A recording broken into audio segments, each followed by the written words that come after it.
You are listening to Julia's Trucking Cafe News Hour.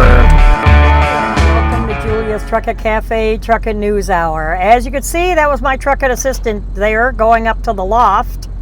She likes to make her presence known. So you'll see her flying around from time to time. So that's a trucking assistant stinker. And it isn't because she stinks, it's because she loves to get in trouble. So anyway, she's a tortoiseshell cat with a little white tip on her tail. So if you see a little white tail, a tail with a little white tip running around, that's her. Anyway, I have lots of news to get to. Introduction to my trucking assistant, but I have lots of news to get to. So let's get right to it.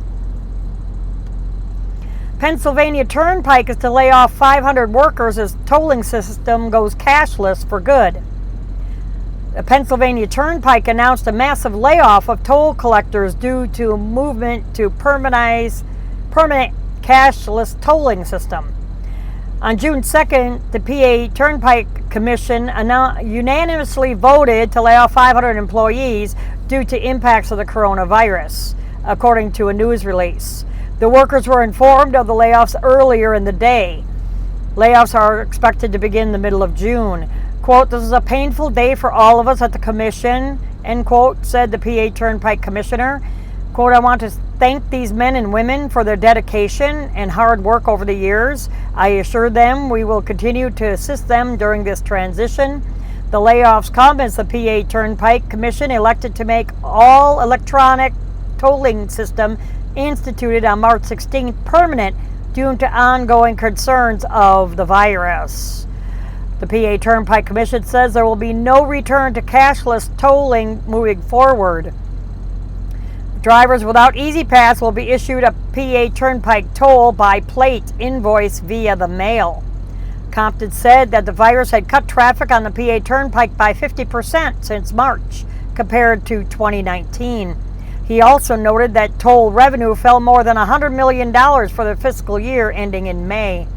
Compton said that Turnpike Commission made the decision to permanently implement the cashless tolling due to health concerns brought by the pandemic. He also said that returning to cash tolls would increase the risk of a crash because drivers have become accustomed to not stopping. Yeah, excuses. You know what I mean? It just, what's next?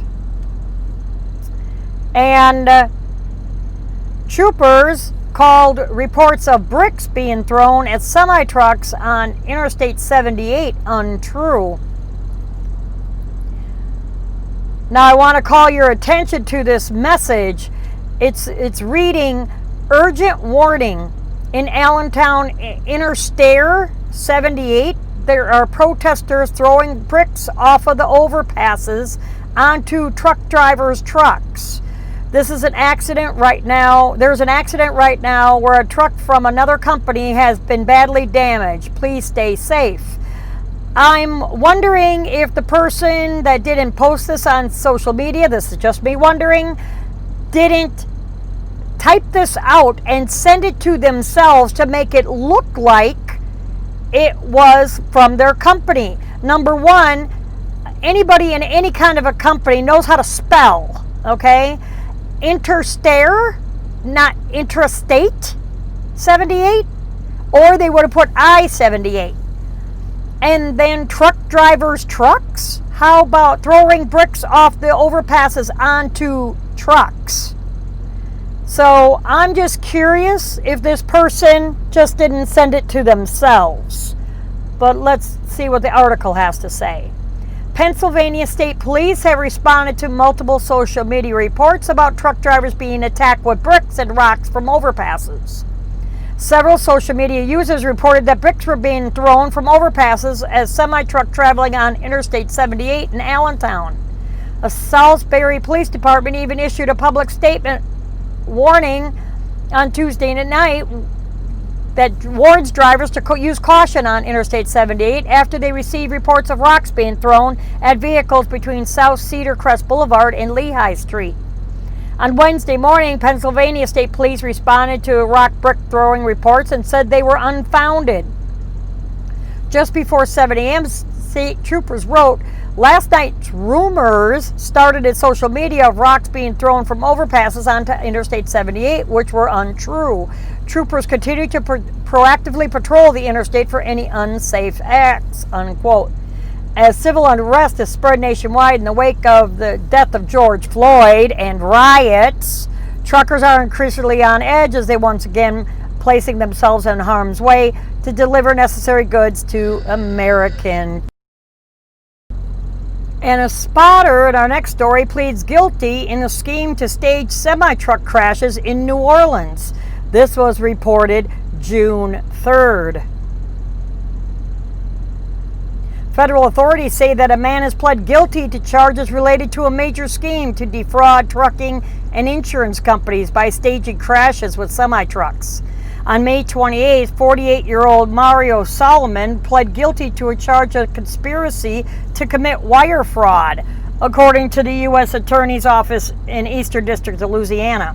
The charge was issued in relation to a series of stage accidents involving tractor-trailers that began in New Orleans in June of 2017, including two specific incidents that occurred on June 6th and June 12th of 2017.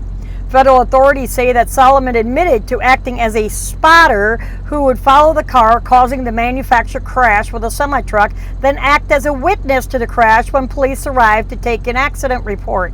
In exchange, Solomon was reportedly paid $1,000 cash. Prosecutors say that Solomon's co-defendants received a total of $43,000 from lawsuits they filed after the staged truck crashes. I recall reporting on this last year. Solomon is facing up to 5 years in prison and a fine of $250,000. 5 of the co-defendants already entered guilty pleas and admitted to unknowingly participating in the scheme to defraud trucking companies and insurance companies. The man who allegedly orchestrated the scheme is still awaiting trial. And in other news, a blowout from a tire on a dump truck catapults him into oncoming traffic and totally obliterates the front of the truck.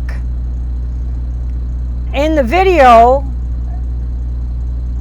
it was rolling as a nearby dump truck's tire suddenly burst, sending the vehicle careening across the roadway into oncoming traffic. This happened May 26 in Burlington, Ontario, Canada. Police say that a dump truck traveling eastbound on the QEW blew a tire, causing the driver to lose control, crashed through a barrier into the westbound lanes of traffic. Fortunately, no injuries were reported. If you would like to see the video, you could check it out in this article that will be in episode 88. That'll be listed in the show notes. And a truck driver that found himself in the middle of a protest is charged with reckless conduct with a dangerous weapon. I'm not quite sure, but I think he might have been exonerated of these charges. I'm not 100% sure on that. I'll check into it and I'll get back with you on that. A truck driver who was trying to complete his delivery accidentally wound up in the middle of a protest and is now being charged with reckless conduct with a deadly weapon. According to Portland, Maine Police Department, the driver of a truck, Anthony McAfee of Massachusetts, was arrested for reckless conduct with a dangerous weapon. McAfee had just completed a delivery on Middle Street and he attempted to drive through a crowd that had gathered in front of the Portland, Maine Police Station. Quote, a truck that completed a delivery on Middle Street drove through the group that was gathered in front of the police station just after 9:30 p.m. The truck was stopped just past the intersection of Middle Street and Franklin by police. The driver and his passenger were being confronted by protesters when police were able to intercede. The driver was taken into custody when police and the occupants of the truck started to be attacked. Press release from the Portland Police Department states, Portland, Massachusetts. At this time, it is unclear what the extent of the passengers' injuries were. And a trucking company driver is under fire for a Facebook post threatening to hit protesters. This was reported on June 4th. If you're in trucking, you've probably seen the viral post about protesters on the highway. Chances are you've shared it yourself. It states, the American trucker will not be held hostage, threatened, robbed, or killed. We will not be a victim. We will not be this generation's version of Reginald Denny. Every driver knows that name. Do you? We will defend ourselves every time, up to and including using our 80,000-pound trucks and its 1,800 foot-pounds of torque to run you over. A trucker company in Arlington Heights, Illinois is under fire and even had to shut down their Facebook page for sharing this post. Some say the post threatens violence, and now police are investigating. Really? You're not going to turn around and threaten my life. You're going to be stupid enough to stand your ass in the middle of an interstate thinking you're going to do something about shutting down traffic? I don't think so, because I will push you out of the way. Bring it. That's all I got to say. Shut down my channel. I don't care. Bring it. You know, I haven't run into anything luckily, but don't force me. You push me against a corner, I come out swinging. Plain and simple. And a family says a trucker is to blame in the death of a man dragged by the rig. You remember this story about a FedEx driver? He was caught in the middle of a protest. They swarmed his truck. They started breaking into the back of the trailer and everything. Well, if you're stupid enough to stand in between the two trailers and the guy gets scared, and you see in the photograph that one picture, you could see right up here in the photograph. Well, I'm kind of pointing to it, but you could see. I'll get it right eventually. You can see in the picture that a man is pointing a gun at his face. He's standing up on the step of the truck. You're going to point a gun in my face? Hell, buddy, I'm hauling ass. You know, you're going to try to break through my window and everything? Family members, but on the family member side of it, family members say that there's no justification for the actions of a truck driver who struck and killed a man after protesters shut down St. Louis Interstate. Police identified the man who was killed as 29-year-old St. Louis resident Barry Perkins. In the early morning hours of Saturday, May 30th, I-44 near downtown St. Louis was blocked by a protest. Because the protesters blocking the interstate, 44-year-old FedEx truck driver was rerouted to North Broadway, where he was stopped again by the demonstrators. As the truck was surrounded, they were reportedly removing items from the trailers. Perkins climbed between the two trailers. That's his own damn fault. You know, slip and fall. Sorry. You know, you took it upon yourself to climb up in between the damn trailers and loot somebody else's packages and stuff. It's on you, buddy. According to the newspaper, Perkins got stuck on a converter dolly between the trailers as the truck driver pulled away. He was then pulled under the truck by a tire and ran over. He died as a result of his injuries in a hospital. The truck driver later told police that he was in fear of his life and that he honked his horn to warn those surrounding his vehicle. Relatives of Perkins issued a statement through their lawyer, they right away lawyered up, that said there's no justification for running over a human being with a semi-truck. Like he did it on purpose and mowed him down. The family also denied that Perkins was looting and said that other protesters begged the truck driver to stop. Yeah, okay. But what was he doing in between the two trailers then, if he wasn't looting? The family's statement raised questions about early reports that guns were pointed at the truck driver during the incident. You could see in the picture yourself. FedEx has offered condolences to the family and says that they are cooperating with police. Well, I'm sure he's got it on dash cam. At least I would hope so. And lo and behold, the mysterious founder of Werner, C.L. Werner, which I really don't like him, and I'll tell you why in a minute, is stepping down once again as executive chairman. The founder of the nation's largest trucking company is handing off his executive chairman's duties. Werner Enterprises announced that the company's founder and first truck driver, C.L. Werner, is retired as executive chairman effective May 31st. All I ever wanted to do was drive a truck, he says. As the first driver of our company, I know firsthand that professional drivers are and always have been the backbone of our country. America is witnessing that now more than ever. I've been proud to have created such a company, but my intent was nothing more than being able to drive a truck, provide exceptional service, meet good people, and hope I could convince the best of them to come to work for me, and it worked. There comes a moment when you know it's just time to move on. I'm in good health, and Werner has never been in a better position than it is today. So now is the time. I have the utmost confidence in Derek and his leadership team to continue to take Werner to the next level and beyond. Werner recommended Derek Leathers, the current chief executive officer and president of Werner Enterprises, to be named as chairman of the board. Werner will continue to serve as chairman of the board of directors through May 2021. He started with one truck in 1956.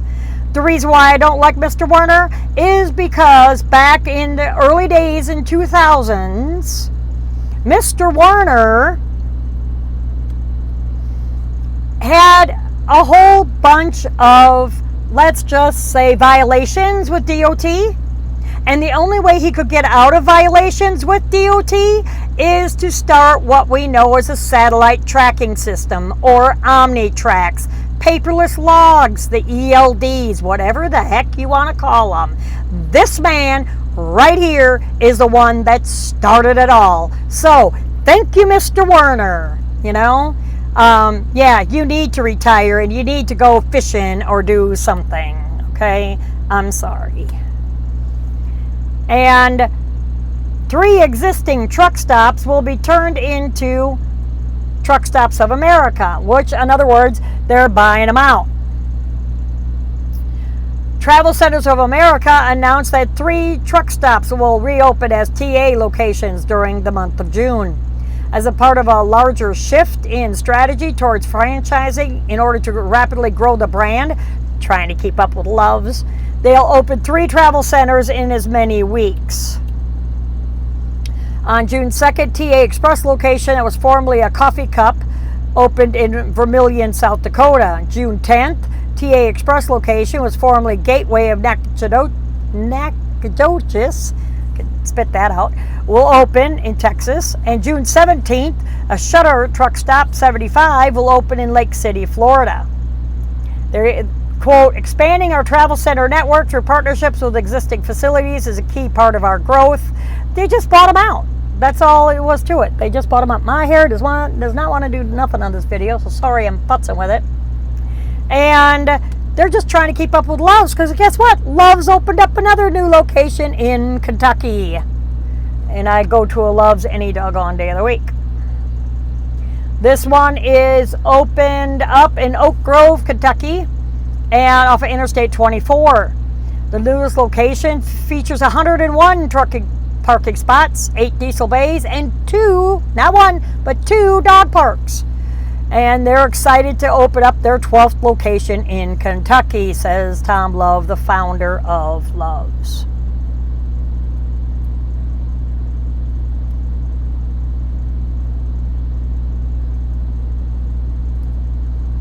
And now it's time for a short break. As truck drivers, we all know what it's like to be at a shipper's or receiver's and have to wait to be loaded for hours on end. Am I right? Especially produce coolers and paper mills.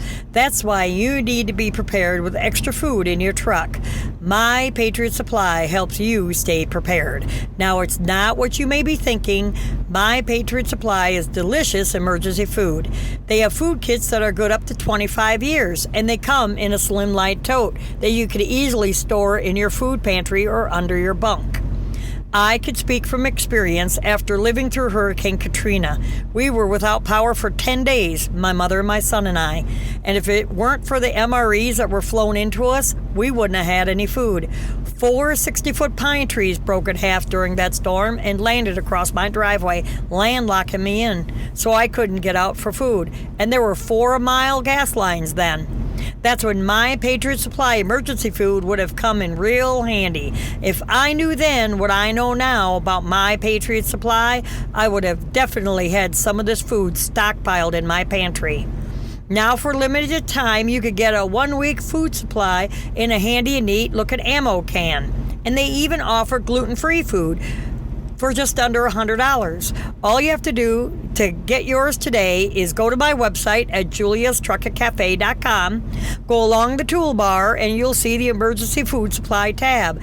Click on that, scroll down, and click on any of the images that you see to find out more information. You need to be prepared, and it's important to stay well stocked in your truck. You insure your car, you buy health insurance, vision and dental. Now, why not buy food insurance? Stay prepared for anything that happens. Get yours today. Go to juliastrucketcafe.com, click on the emergency food supply tab, and order yours. Welcome back to Julia's Trucker Cafe Trucker News Hour. So let's get back to the news.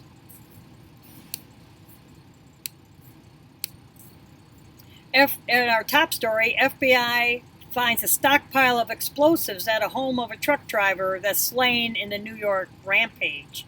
Federal authorities uncovered a stockpile of weapons and explosives at the home of the truck driver that I reported on a couple episodes ago, who was killed in New York, in Leroy, New York. On May 29th, the FBI and Virginia State Police began a search at the Rockingham County, Virginia home of 58-year-old truck driver Joshua Blessed. During the 3-day raid, authorities say they found a stockpile of about a dozen pipe bombs and various firearms in his home and in his personal vehicle. Police detonated the explosives at a remote location. Based on the weapon stockpile, police believe that Blessed was planning a large-scale attack. They don't have any further information on that, but to give you a refresher, he was killed following a police pursuit that began in Leroy, New York on May 27th when officers tried to pull him over for speeding.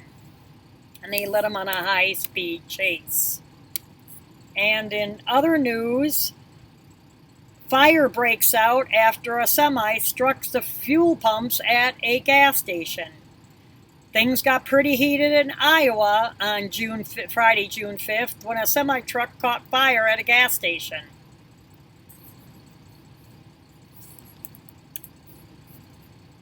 Second, fire was reported around 2:45 on Friday, June 5th at the Come and Go in Adair, Iowa. According to Adair Fire and Rescue, the fire was ignited after the truck driver took out the diesel gas pumps, causing electrical wires to spark and ignite. The workers at the Come and Go were able to perform an emergency shutdown, which firefighters said helped tremendously. Firefighters were able to put out the blaze before it reached any buildings, but the semi-truck, as you could see in the photos, was heavily damaged in the fire. Luckily, no injuries were reported. If any newbies are listening to the show or watching this show, this is what happens when you go into a convenience store gas station where there is no truck parking. You do not belong there. Do not be going into a convenience store gas station that has no truck parking. Don't do it. Don't go in there, because this kind of stuff can happen. And guess what? You're liable for any kind of fire or any kind of damage. You have to pay those fees. And in other news, 21 violations are discovered during this pickup truck's mobile home move, which happened in Canada. A pickup truck driver's creative attempt to move a mobile home was halted when he was put out of service by law enforcement. While patrolling near Grisham, I don't know why I can't say patrolling, the officer spotted a Dodge Ram pickup truck transporting a mobile home to a new location. The officer pulled the pickup truck driver over for an inspection. After giving the towing setup a closer look, the officer discovered a total of 21 violations, including the load was not secured to the trailer had no working brakes, he exceeded the rated weight of the tires by 3,000 kilos, which is, I don't know how much is that in pounds, and he had expired registration. The Alberta Sheriff's Office also pointed out that during the inspection, the officer also noted that the trailer hitch had no locking mechanism, and the only thing keeping it attached to the vehicle was the sheer weight of the mobile home on the trailer. The trailer was the hitch. If you could see in this article, the picture, it was locked, chained down to underneath the mobile home. And then that hitch that was hooked onto the back of the truck didn't really have a locking mechanism because it was for a like a U-Haul kind of trailer hitch. It wasn't a, it was a ball and hitch and not so much like a fifth wheel with a slide. It was a regular ball and hitch. So it didn't have the lock to keep it from, all it had to do was bounce, and it bounced right off and hit the ground. He had a chain wrapped around the ball of the hitch itself to keep it onto the truck. Oh my goodness, the things some people will try to get away with. And in Minnesota, protesters who attacked the truck driver won't be facing any charges. According to Minnesota authorities, they will not bring charges against any of the protesters who attacked and injured a truck driver. This happened on May 31st when a driver encountered protesters on Interstate 35. When the truck came to a stop, protesters began beating him. Why did you get out of the truck? Why did you have your window open? My window's closed, doors locked. You ain't getting in my damn truck. I don't care. Bystanders and police quickly intervened, and the driver was taken into custody. He suffered cuts to his face, his wallet, and his phone were stolen from his truck. The highway was scheduled to be barricaded and closed off to traffic. However, it wasn't. So whose fault is that? It sounds like that's the local police's fault, not the truck driver's fault. The driver was released from custody the next day. However, authorities are still investigating the incident as of the writing of this article, and possible charges may still be brought against him. The Public Safety Commissioner of Minnesota at first seemed to exonerate the driver on Monday, said that he panicked and he wasn't aiming for the protesters, but all of a sudden, I guess he got pressure from the governor or something, all of a sudden, he's like, well, we might still have the right to charge him once we find out what the exact charge should be. Well, then you're fishing, as far as I'm concerned. And the feds are investigating trucks that were vandalized by Molotov cocktails. The feds are joining North Carolina law enforcement investigating the vandalism and burning of multiple vehicles, including a semi-truck. This happened June 5th. The Union County Sheriff's Office, based in Monroe, North Carolina, issued a press release detailing an incident during which parked vehicles were damaged or destroyed on the previous Thursday night. From the press release, Union County Sheriff's deputies and Monroe police officer, along with Monroe and Mineral Springs firefighters, responded to a vehicle fire in the 300 block of Dale Street shortly after 11 p.m. Thursday night.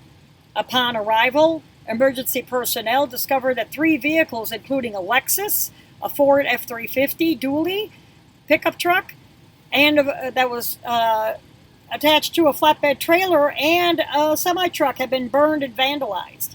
The incident occurred just a short distance outside the Monroe city limits.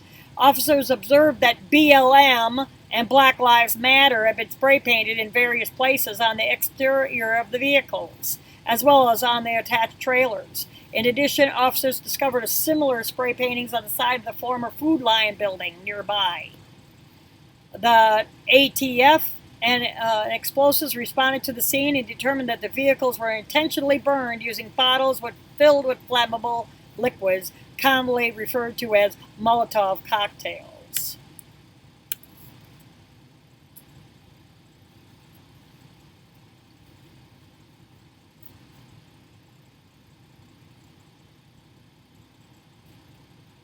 And Wyoming is set to shut down 10 rest areas statewide. Governor Mark Gordon has announced that Wyoming Department of Transportation will be closing 10 rest areas throughout the state. On June 15th, these closures will take effect. and prompted by budgetary shortfalls. He says they are a way to reduce the agency's operational costs, which that's what they all say, but they don't give a rip about where the semis are supposed to park. This is a painful reality, but a necessary step given our state's fiscal situation. Yeah, you hear this all the time. Closures were approved by Wyoming Transportation Commission during its recent special meeting. These are the rest areas that will be closed. The one Lusk on US 18 and US 26, Graybull, US 14, 16, and 20, Moorcraft on Interstate 90, Star Valley, US 89, Fort Steele, US 80, Sundance on Interstate 90, Upton on US 16, Orange Junction on Interstate 25, and Chugwater on Interstate 25. They said they took a hard look at all of the rest areas and came up with a list of those that we feel could close with a minimal amount of impact to their travelers. The rest area closures will save the Wyoming DOT approximately $197,453 from June 15th through September 30th, which is the end of the fiscal year. After, the department will save about $789,812 per year. Like I said, they really don't give a rip where the heck we're supposed to park.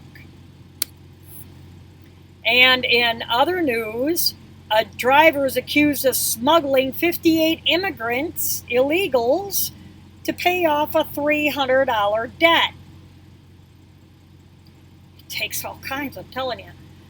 On the evening of May 29th, the U.S. Border Patrol agents discovered a sealed tractor-trailer with 58 illegals hidden inside.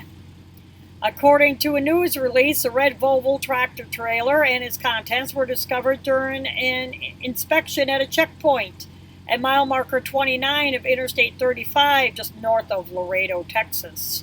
Authorities were alerted by a service canine of possible contraband in the trailer. Upon opening the trailer, 58 immigrants were all found to be illegally smuggled from the countries of Mexico, Guatemala, and Honduras. The driver, identified as Mr. Gomez, was arrested and charged with transport, attempt to transport, and conspire to transport illegals who had crossed the border. When asked about what he was hauling, Gomez allegedly stated, "I don't know, I'm doing a favor for a friend." Gomez claims to not know the man who hired him to drive the truck from San Antonio. Quote, Gomez claimed the unknown male subject told him they knew where his children were in Mexico, and if Gomez did not do the job, something would happen to them, says the affidavit filed. Gomez alleges he was paying off a debt of 6,000 pesos, around $300, that he had incurred from a man in Mexico. The individuals and the driver, a U.S. citizen, are in custody, and the case is pending further investigation. And in this next story, 6 times instant karma came for car drivers who messed with truck drivers. And I'll let you view these videos. There's 6 different videos here, dash cam videos, that happened around the country. And they just this news outlet just conglomerated them all together, mashed them all together. So I will let you look at these videos. That will be in the show notes under episode 88. I'll have a link in the bottom of in the description below. Sometimes people actually do get what they deserve, and we have the dash cam videos to prove it. A car driver cut off a truck not only got whacked by the truck, but also reportedly was ticketed for unsafe lane change. And the second clip captured in Alabama, aggressive car driver tailgates and eventually forces a truck off the road, but he ends up paying the price. The third video, a Honda driver gets a little dose of instant justice after cutting off a semi in order to brake check a Hummer. 4, a cop is finally around when a trucker needs one to deliver a little instant karma to a car driver after a dangerous cutoff maneuver. And the 5th video, a truck driver gets the last laugh when the Audi driver sneaks in front of a semi while he's making a left turn. And finally, a reminder to stop cutting off big trucks if you don't want a big dose of karma.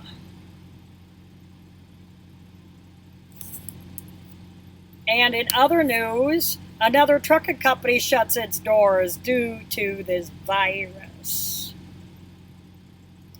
An Oklahoma trucking company shuts its doors, citing coronavirus and failed sale of the business as the cause. Stone Trucking Company in Kiefer, Oklahoma, has closed its terminal. The closure affects 51 employees. And they have 13 drivers. Stone was established 75 years ago, and the post reflected that Stone would now be called Action Specialized. Is headquartered and listed in Birmingham, Alabama. Action Specialized website is an asset and non-asset service provider. The company transports the most hazardous, heaviest, and largest products. It's unclear how the closure of Stone Trucking affects the non-asset based side of the company's business of Action Specialized, and they have not commented any further. Action has not commented any further on the closing of Stone Trucking Company.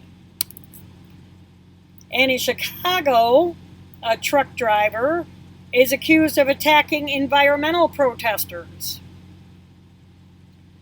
Tensions are high, as we know, throughout the country, and despite being the heroes of COVID, many have come under fire. Truck driver was caught on camera getting into an altercation with protesters in Chicago, and their tempers run kind of high. Sorry, I have to readjust. Sit different. According to Chicago's newspaper, a group assembled to protest the building of a new distribution center. Protesters reportedly fear that the new facility would inundate the community with hundreds of diesel-fueled trucks every day, polluting a community that already is among the worst in the state for poor air quality. But yet, when you want your crap from Walmart, you expect us to deliver it, okay? When you want to eat something, you open up your refrigerator. Guess who filled up your refrigerator? Me, okay? A silly truck driver with all this, diesel fuel polluting the air. The truck driver, who appeared to be hauling machinery to help with the demolition of the old power plant to make way for the new building, is seen arguing with protesters trying to block his entry to the job site. Quote, the man who said he was trying to get to work then raised his fist, kicked at and struck at least one protester with his hands before returning to his truck and turning on West 36th Street. The protests were being organized by a Little Village Environmental Justice Organization. The group created a Facebook event for the protest. Blah, blah, blah, blah, blah, blah. I'm sorry, I just don't, deal with that.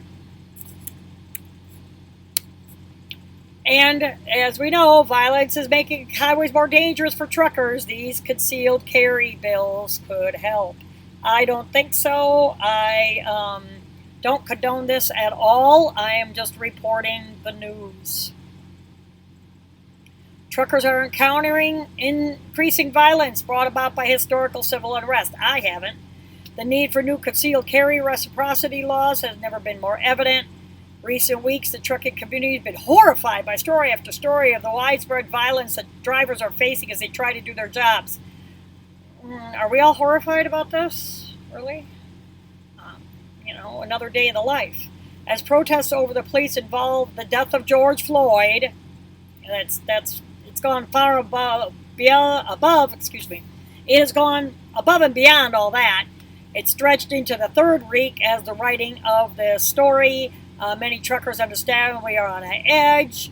Concealed carry bills would make it easier for truckers to defend themselves across state lines.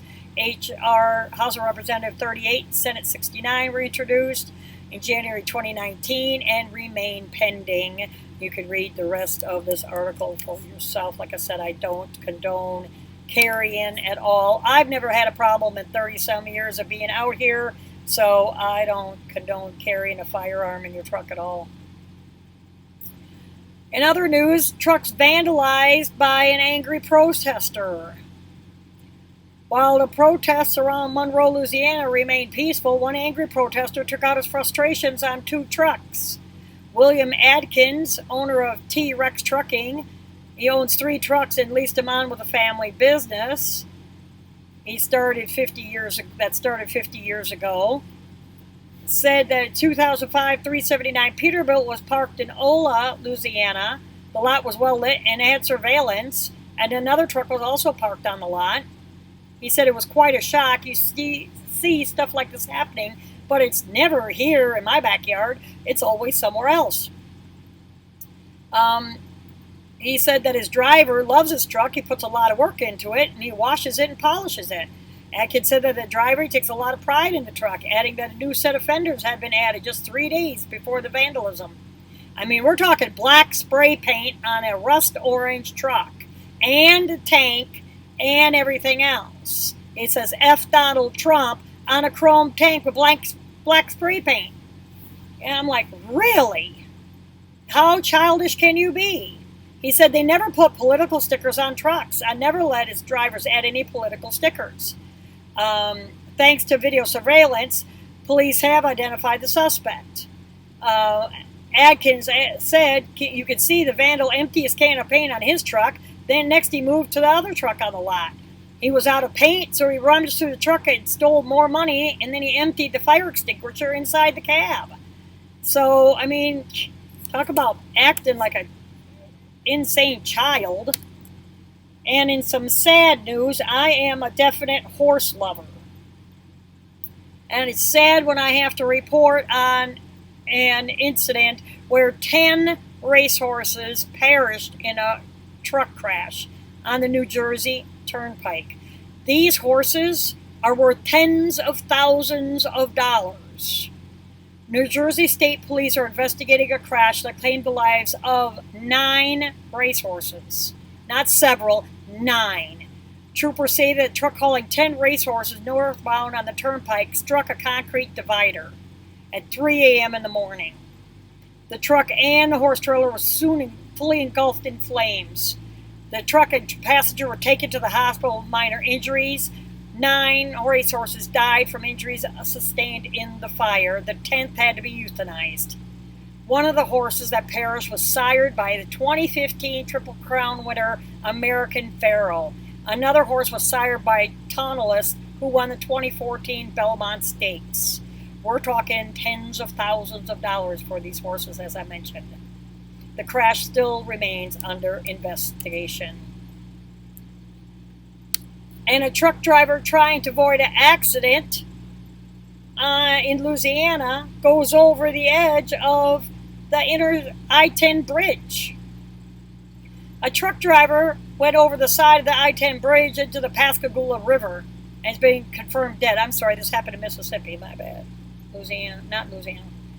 The accident happened Tuesday, June 9th, around Pascagoula, Mississippi. According to the EMT director, the truck was trying to avoid another accident when it went over the side of the bridge and into the water. First responders were able to save the truck driver's passenger from the river. However, they were unable to rescue the driver. We were able to rescue the passenger. He suffered minor injuries. He was asleep when the cab of the truck went over the bridge. Unfortunately, we're having to do a body recovery on the body of the driver. A dive team a dive team was brought in to recover the driver's body. The identity of the driver and the passenger were not released at the time of writing of this article. And FMCSA allows some truck drivers to skip testing as they return back from layoffs. The FMCSA has issued a waiver that will relax drug testing requirements for some truck drivers over the next few months. The FMCSA issued a 3-month waiver to ease drug testing requirements for some drivers in order to help them with the transition back to work when they were laid off or furloughed during this virus crisis. The waiver could extend from 30 to 90 days. The period under which the drivers were qualified for pre-employment controlled substance testing exception. They have exempted it till September 30th. The FMCSA says that this waiver will provide carriers relief from the administrative burden and costs associated with administrating drug tests and allow their drivers to return to work to help them get back up and rolling. Currently, prior to performing safety-sensitive work for an employer, a driver must undergo pre-employment testing for controlled substances, and the employer must receive a verified negative test. This requirement also applies each time a driver returns to work after a furlough, layoff, or other period of unemployment when the driver does not continue to be subject to random drug testing. And I'll let you, this article is a little bit lengthy, and I know this video is kind of long, so I will let you read the rest of that in the show notes that'll be in the description of the article of this video. And I'm sorry, I'm stumbling around. But if you enjoy the show, please subscribe.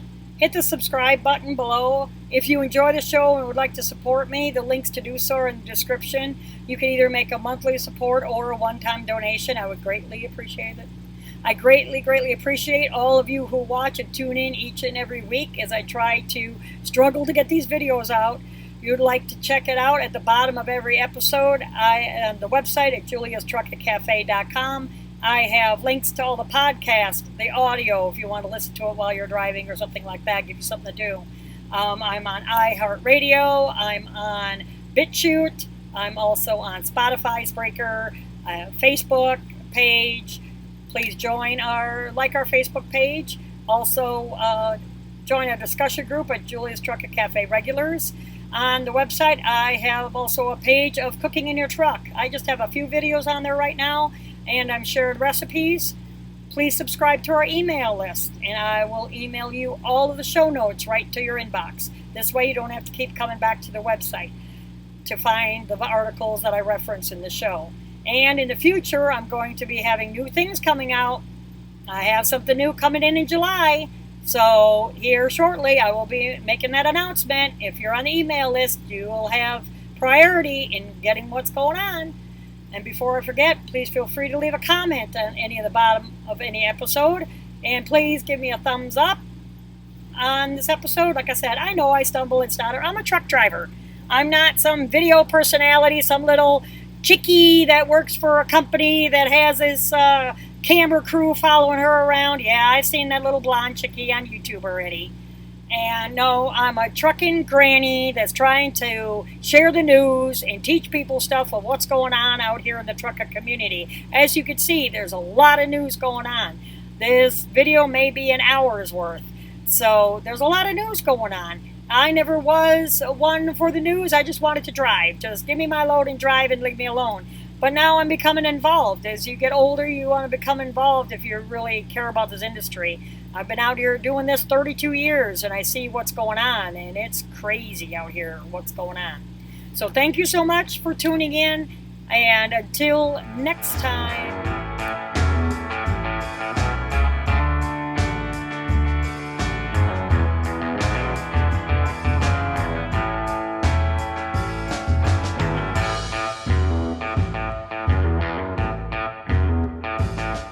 You have been listening to Julia's Trucket Cafe Truckin' News Hour. Check us out on Facebook and Twitter. Take care. Have a blessed day.